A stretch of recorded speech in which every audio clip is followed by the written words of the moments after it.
Charles Waldegrave is a pioneering figure in New Zealand's housing and social policy landscape, recognised for his decades-long commitment to addressing inequality and driving systemic change.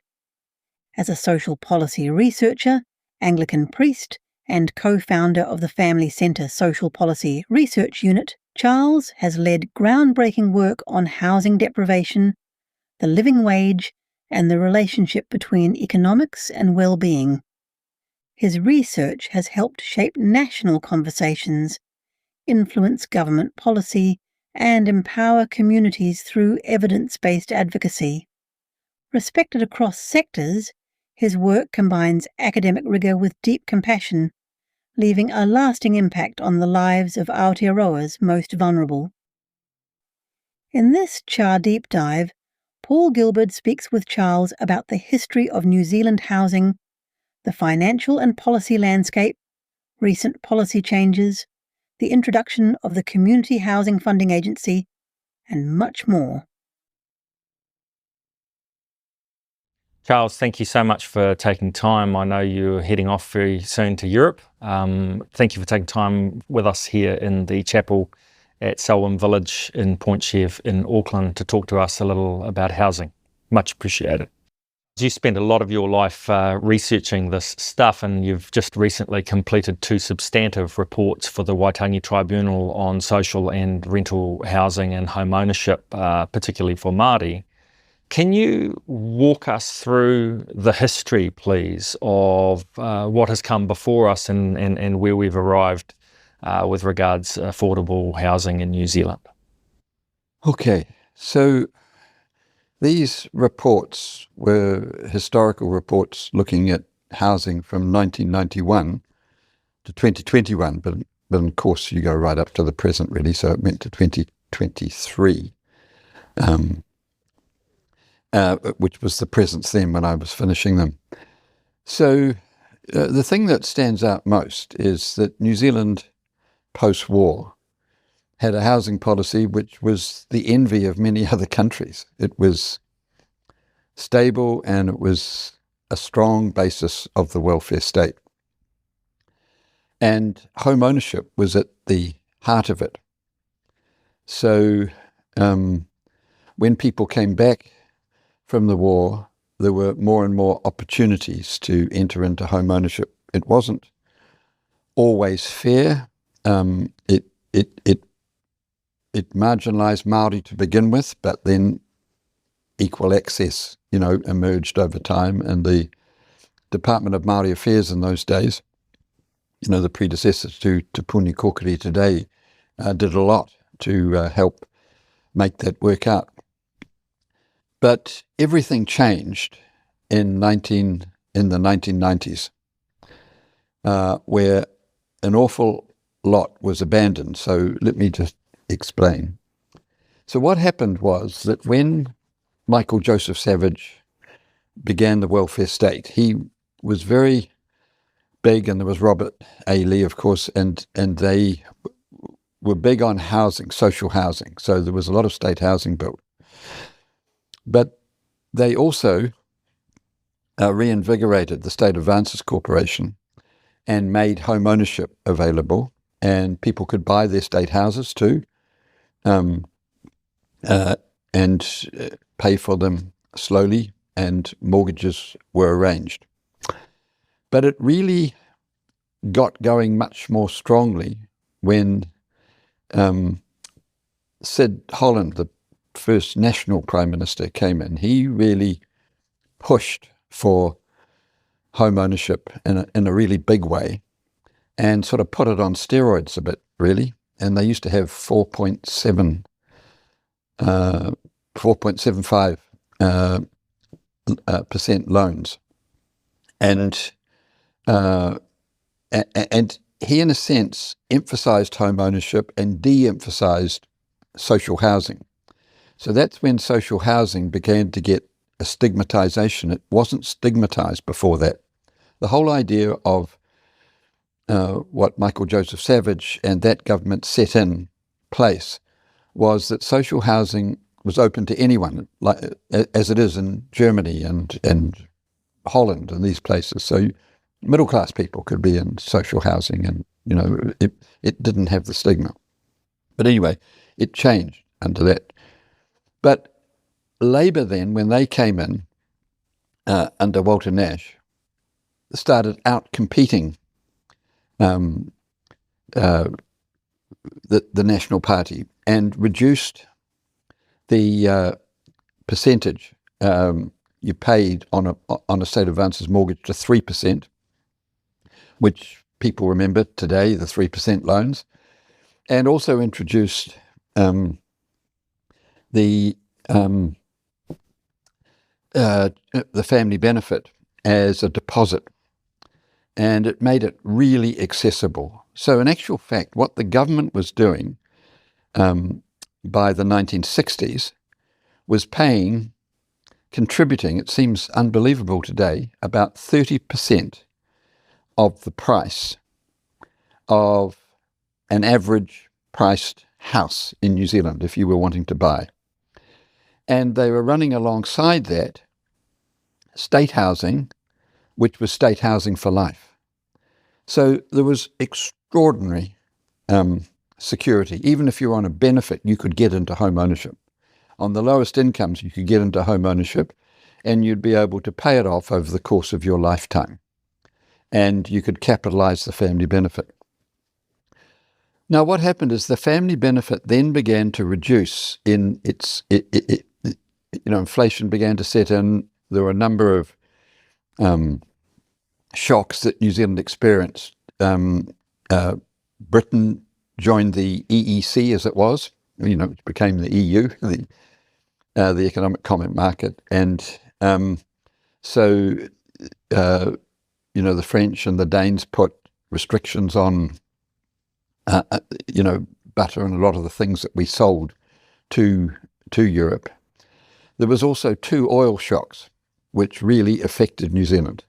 Now, what was interesting was that Labour and National, as they came in and out of government, were out competing each other to try and keep a high level of commitment to home ownership. So they brought in various, if you saved over 5 years so much, you got deductions, interest rate deductions. They had all sorts of schemes to keep lifting it, so that by 1984, the family benefit was actually only worth about 7%. I said it was 30 before. It was only worth about 7% of a house. But all the extra subsidies that you could get, you had post office bank accounts, special interest rates, deductions if you save for 5 years, etc., etc. By 1984, the government was still contributing about 20% of the price of an average house if you access those deductions. So home ownership really grew. It of course, Pākehā Europeans it had advantage. It was still, a fairly colonial approach, but Māori were over 50% into home ownership, and Pākehā were near 70%. So in 1991, a national government came in and changed everything. And this basically is the roots of the housing problem that we have today. The government owned $2.4 billion in mortgages that they were making available to people to help them. And they sold them off to the private sector. 2.4 billion asset sales. It was the second largest asset sale. The biggest one was telecom, which was about twice that amount. All the rest, which people complained about, like Air New Zealand, the Post Office Savings Bank, those asset sales were minuscule by comparison to the mortgages. 2.4 billion were sold off, and to the private sector, which was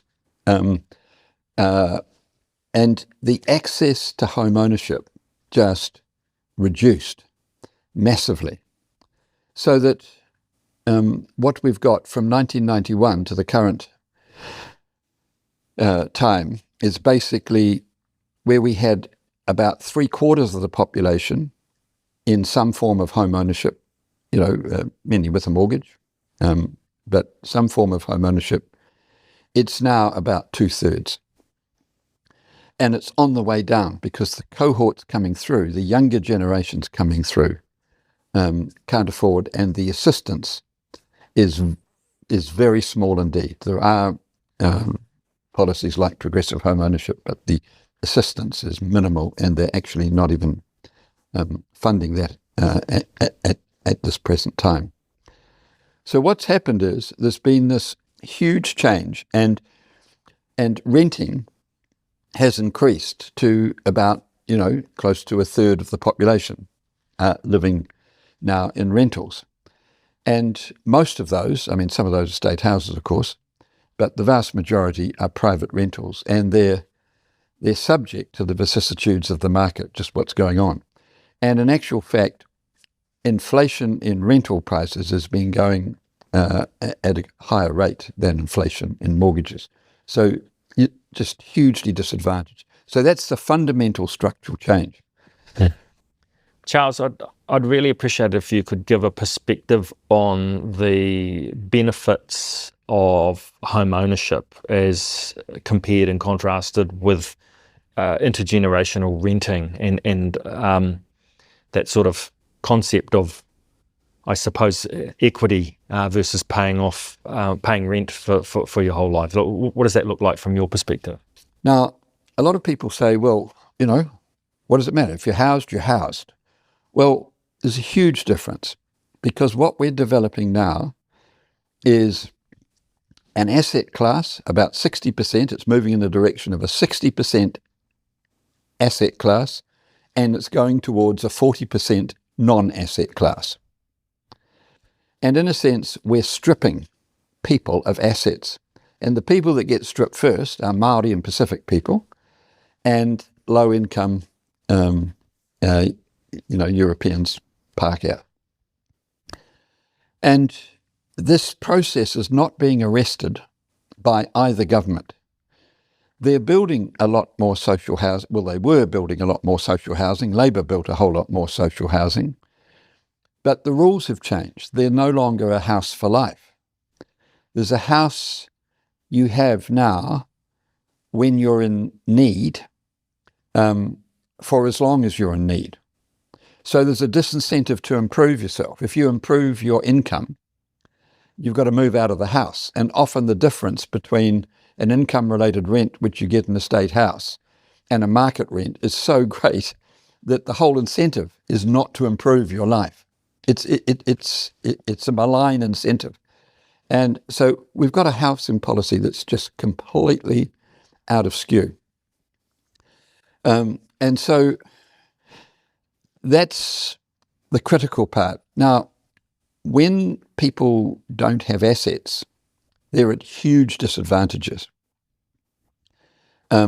Firstly, if there's an economic shock or a crisis like a pandemic, a person with a mortgage can make arrangements, for example, for a mortgage holiday, pay different interest rate. There's things you can do, if you negotiate with the bank or whatever.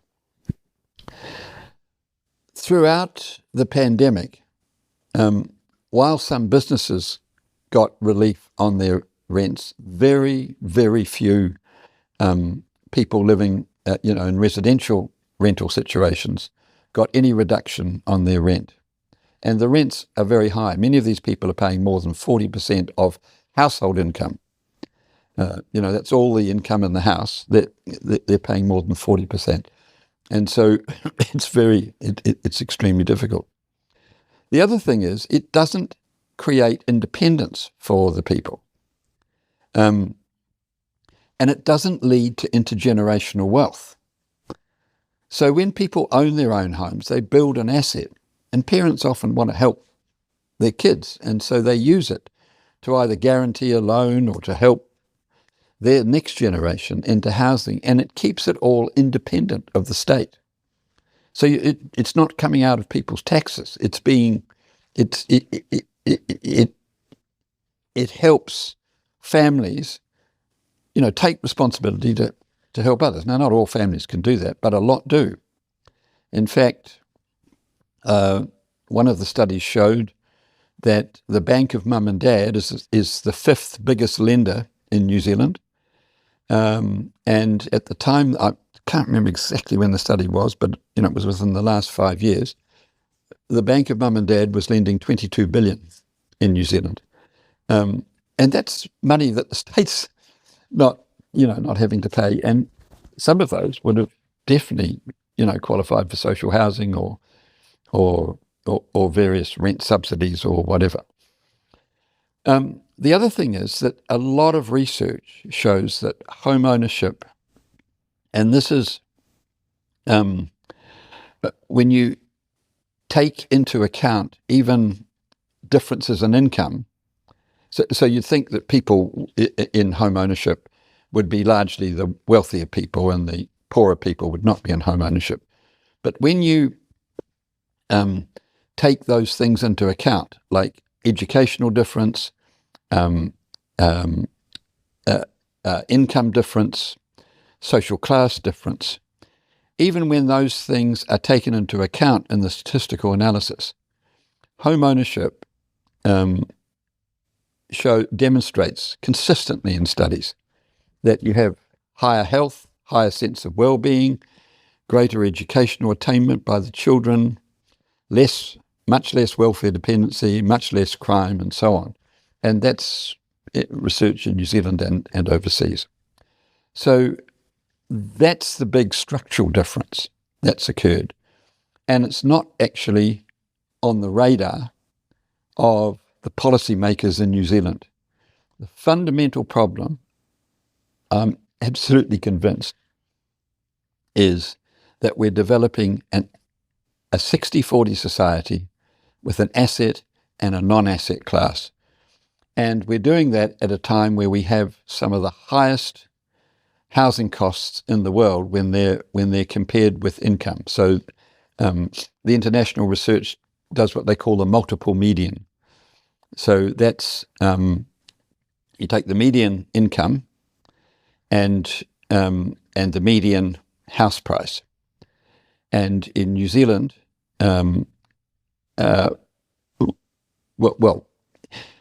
it's considered affordable when you have 3 times or less. If the median house price is less than 3 times the annual income, then that's considered affordable internationally.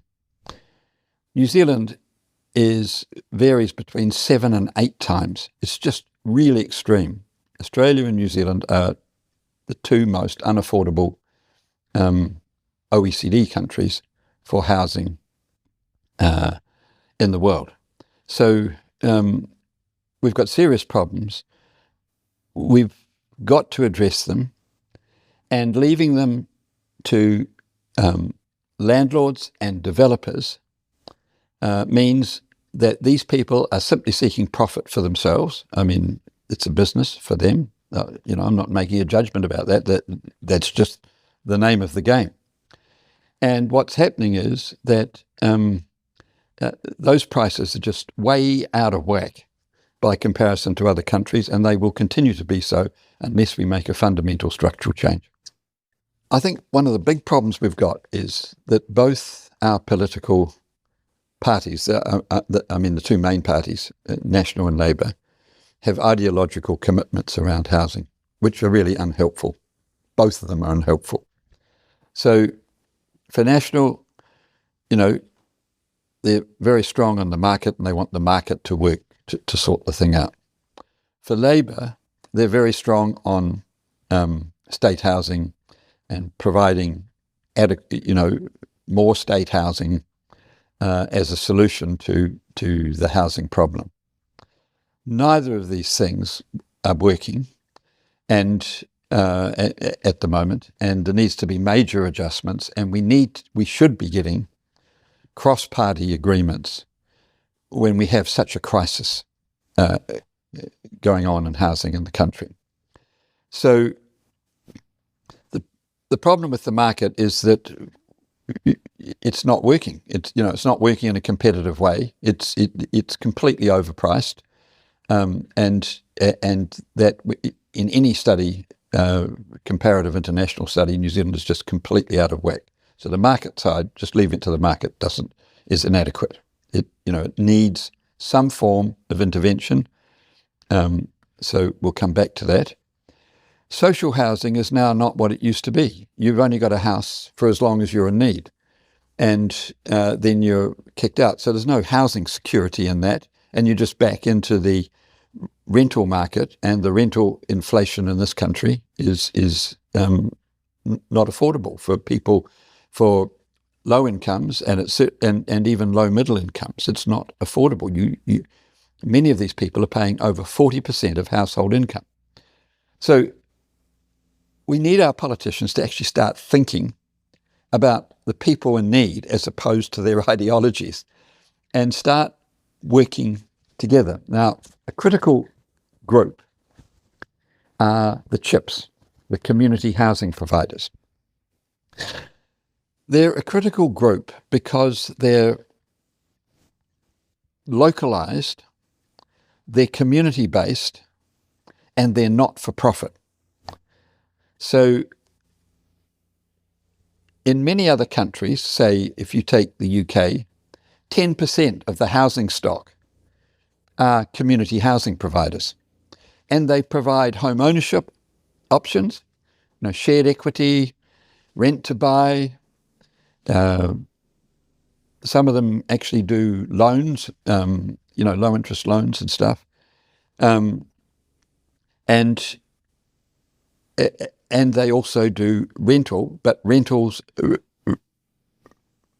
behaviour, particularly in Europe, are highly protected by laws. You can't just automatically put up rents, and you can't just automatically kick people out. We have sort of cowboy laws in New Zealand, which are very hard to change because so many people have an investment in an extra house for their superannuation in a way. So the community housing providers are really important, and they're really important because in New Zealand they started providing home ownership options for people. They started providing shared equity. So what's critical about shared equity is that, say someone can't afford to borrow, to get a mortgage for a house on the market, but they might be able to afford 70% of a mortgage. So the state or a community housing provider can develop the house, put the investment in, and mortgage it out at 70% and keep the equity in the other part of the house, which is a capital investment. And over time, that capital investment really builds for them, and the mortgagee, if they do well, they can pay it off, or they can eventually borrow 100% and move out. And that works out if the CHIPS then goes and buys another, develops another house and replaces it, and someone else can be helped. So shared equity is a very, very good option, and it really needs to be developed. The other thing about CHIPS is, unlike state housing, they are largely locally based, and housing is really important to be locally based, because what goes on even in different neighbourhoods is different, and certainly in different cities is different. So having state housing sort of run from the centre in Wellington it hardly happens in any other countries anymore. In most other countries, it's been localised, and CHIPS are critical to the localisation. Charles, can we hear your thoughts, please, on the recent announcements, Budget 25 and the establishment of the Community Housing Funding Agency? What does that mean for the New Zealand housing system? Okay, so let's come to the current policy with the government. So what Chris Bishop announced recently actually was quite helpful. And that was to put 150 million into what they're calling the Community Housing Funding Agency. And what he's trying to do is to, the Community Housing Funding Agency can then fund various CHIPs in their development.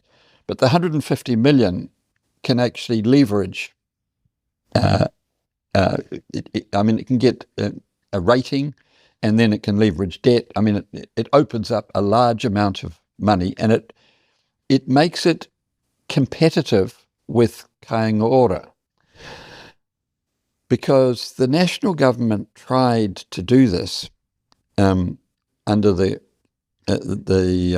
key English government, tried to make the CHIPs and Aotearoa competitive, compete again, create a market there. It didn't work very well during that time. So one of the things the CHIP says, well, how can we compete with Aotearoa?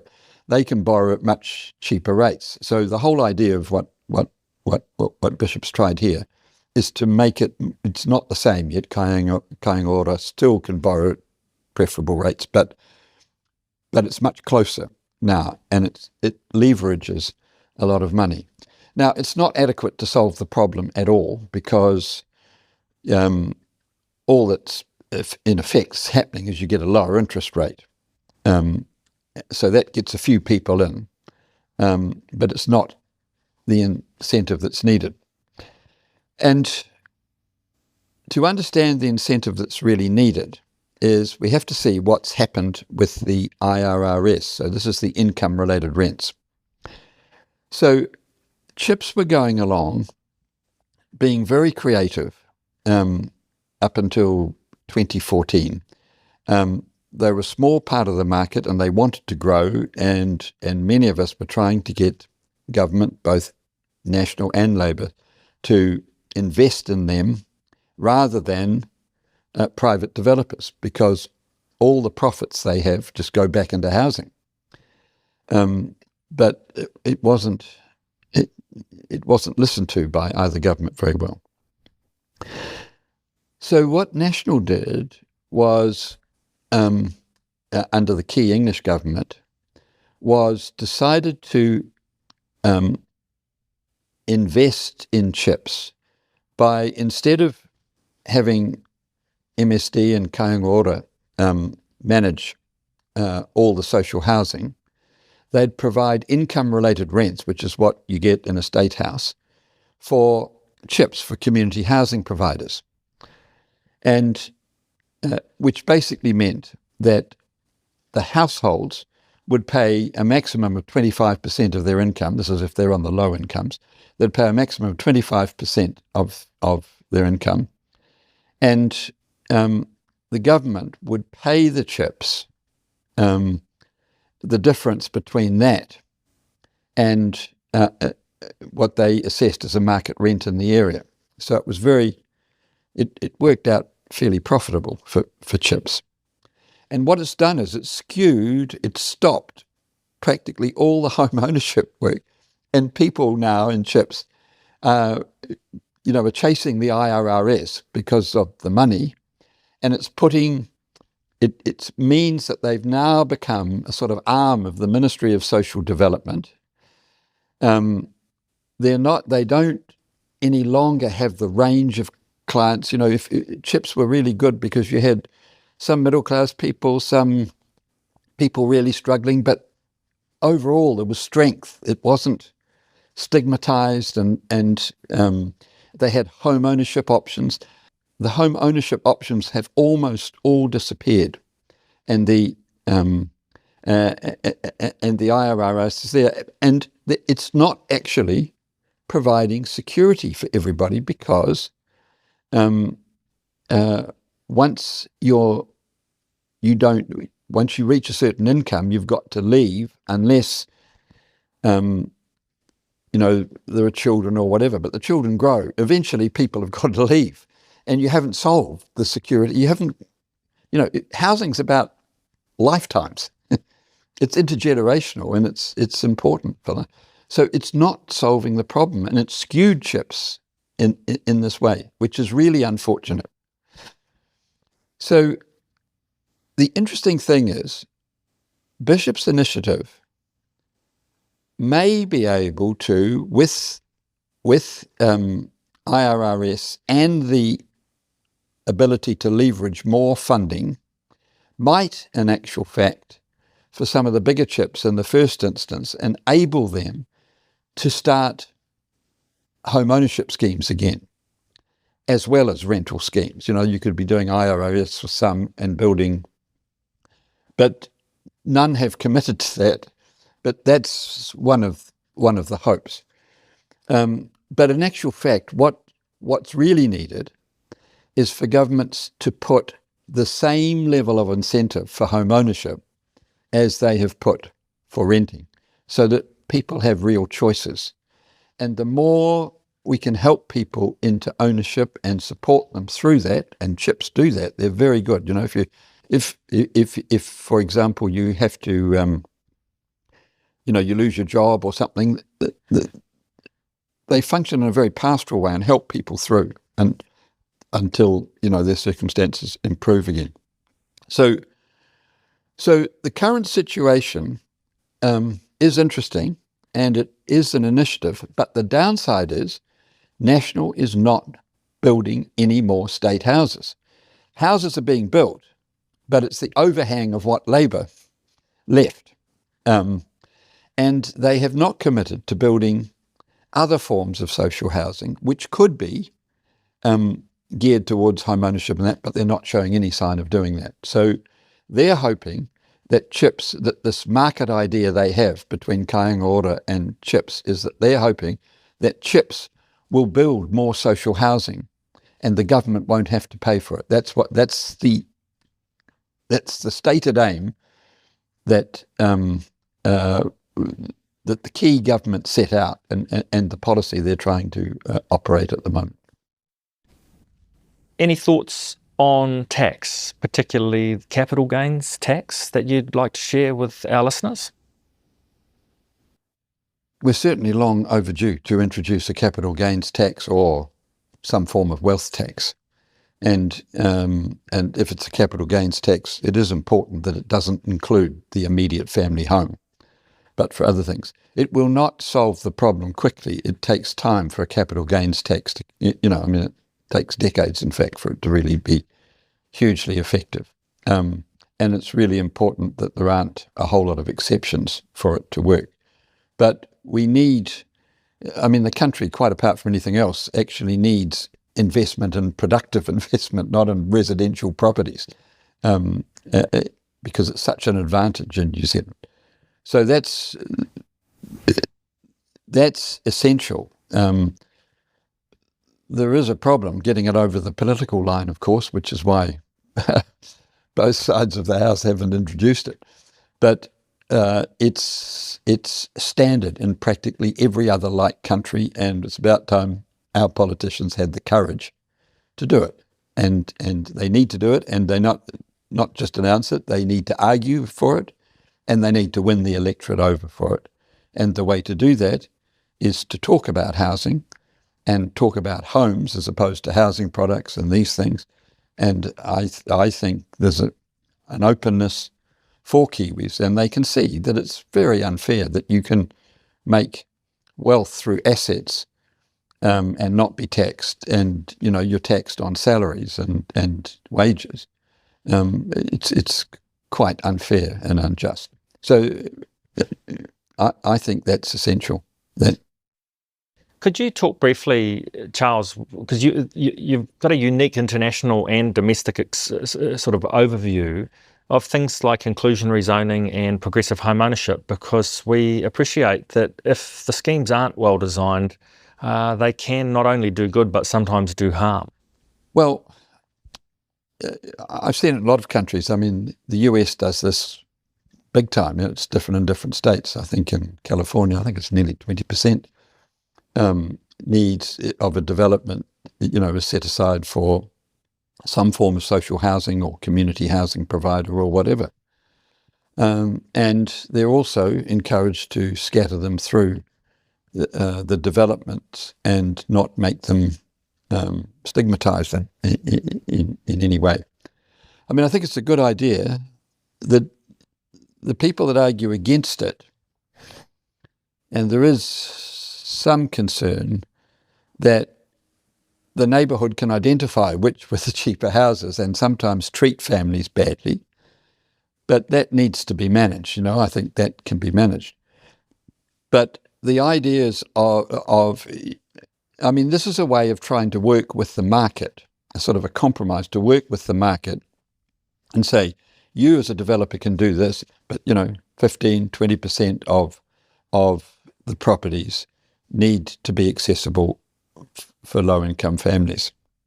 Now, it needs to be highly protected, because what happens is, in some places, they make really simple houses that stand out as not being as good as the other houses, and those places get stigmatized, but within those neighborhoods, and it can lead to a lot of social exclusion.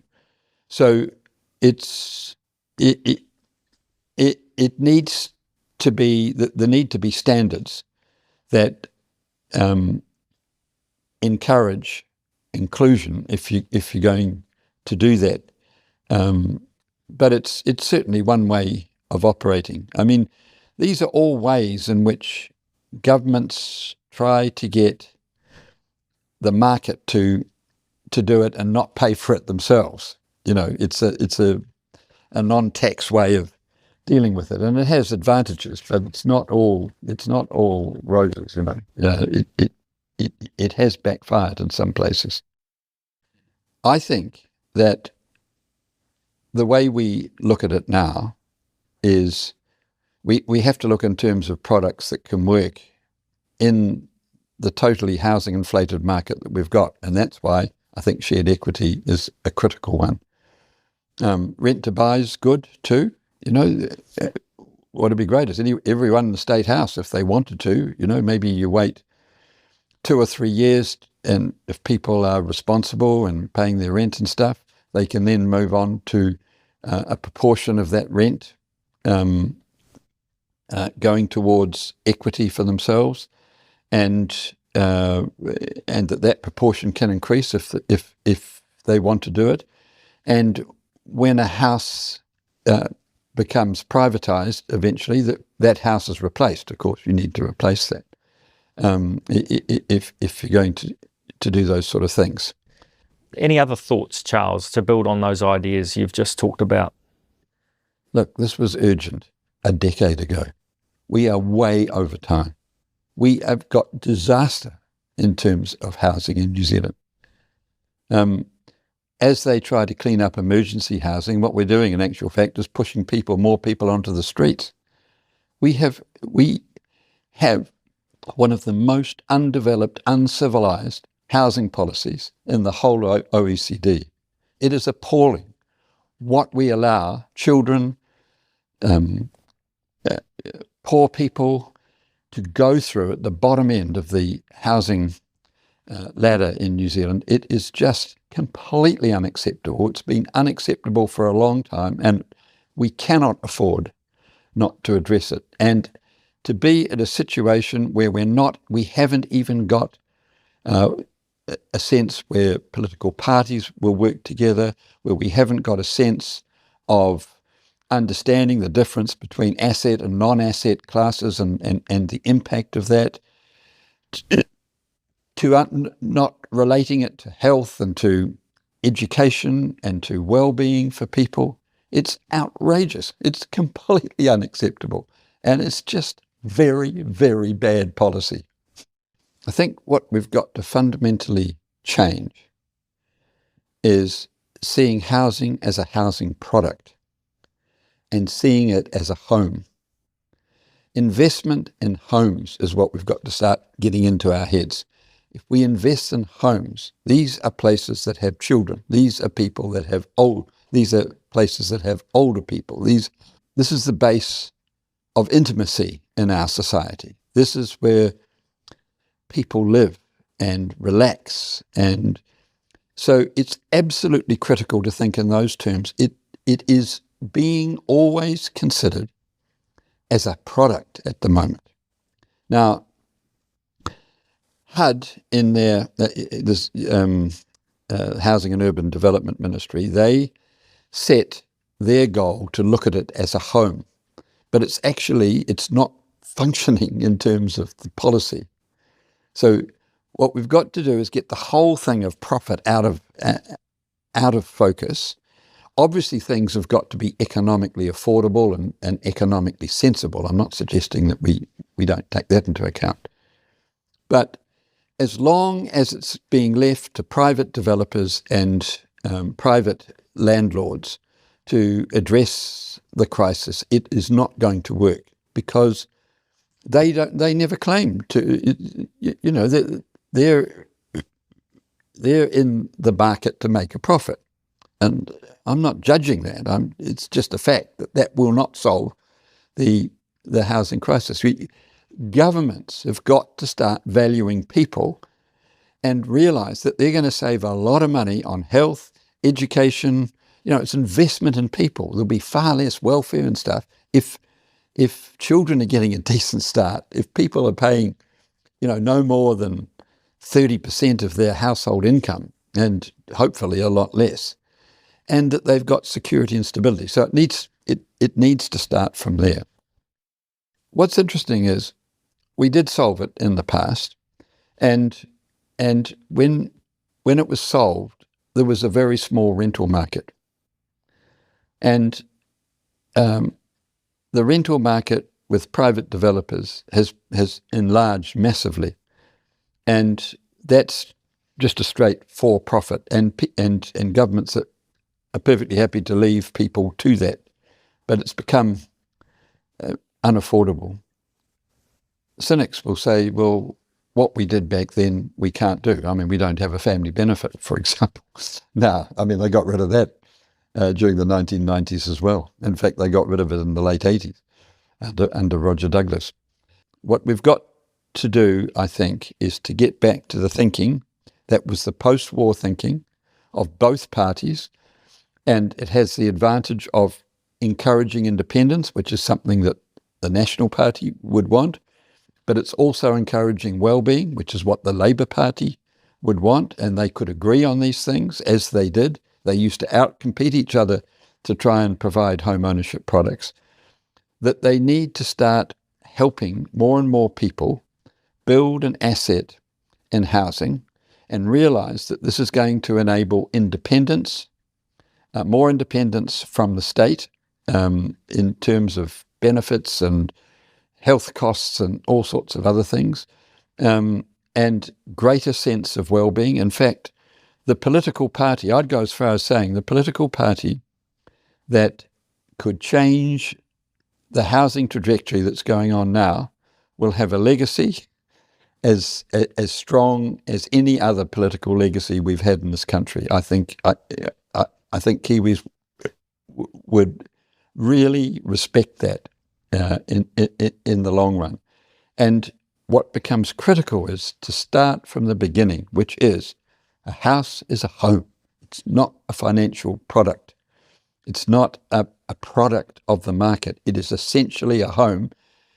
Houses beyond that can be part of the market, but for every person that needs shelter, which is all the human beings in New Zealand, it is a home, and that's where we should start. In closing, we're really grateful. Thank you so much for taking the time to share your knowledge and to talk with us here today at Selwyn Village. Cheers. We'd like to thank Charles for taking the time to sit with us for this episode, and for his continued dedication to addressing inequality in its many forms. More information on this episode can be found in the podcast description. Please share this podcast, and don't forget to subscribe to the CHA Hub podcast on your favourite podcast platform.